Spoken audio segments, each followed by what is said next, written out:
Now, from across the tri-states, this is KHQA Sports. Well, it is not officially hallowed soccer ground here in the Gem City until it hosts a soccer civil war. And tonight, the new turf at an advanced physical therapy field at 10th and Jackson got effectively christened. Nationally ranked Quincy High taking on Q&D, a very cleanly played regulation, but went scoreless. So let's pick this up in sudden death overtime number 1. Cole Hayes trying to make some things happen for Q&D. Again, sudden death. First goal wins it. Great stop right here by Tyler Gerst, who shuts things down. We go to a second OT. Cooper Reese right here off the penalty restart. Q&D trying again.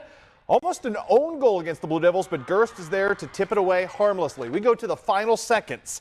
In that last couple of seconds, Seth Whitty had 2 perfect corner restarts, the second of which finds either the shoulder or the head of Braden Noakes. And there's Mr. Noakes at the bottom of the pile, golden goal, buried and dog-piled. Quincy High wins it in dramatic fashion, 1-0. Big night for Mr. Noakes.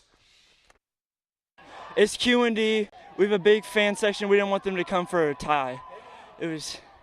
I saw the ball coming, I jumped, and it hit off my shoulder. I didn't know where it went until everybody screamed, then I just took off running. No, this is probably the best thing I've ever had experience for soccer-wise.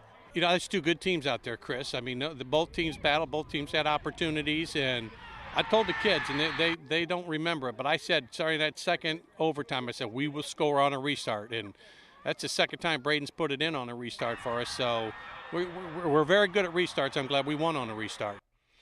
One other soccer scored a pass light. Strange score tonight. Jacksonville ends up beating Macomb 10-0. Macomb's JV played in place of the varsity. I'm told by a couple of Bomber soccer players that Coach Moore has been suspended. They believe for something that was beyond his control. They were not told, so the varsity players opted to protest tonight. They did not play in that game. They did recognize, though, that the JV played very strongly. So there's your story on that one. Also, in college soccer, for the first time since 1999, 13 straight games, it is Culver Stockton beating HLG. Kevin Urbeck with the golden goal in that one. How about a little volleyball tonight? Round 2 between Payson Seymour and Southeastern. Payson Seymour comes in undefeated, Southeastern comes in undefeated tonight. Payson Seymour trying to do something about that, and it is the fantastic freshman middle, Josie Stanford right there with the big block. But Colby McClelland, who got blocked, comes back with a little revenge right here, throwing one off the wickets for Miss Stanford.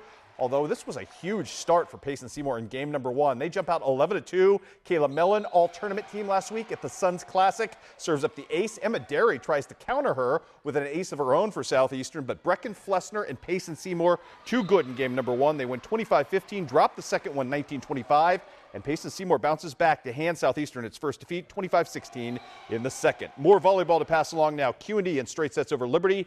Quincy High School does likewise to Jacksonville. West Hancock loses to Central in 3. It was Knoxville beating Rushville Industry despite a nice night from Shaylin Chance, I should say.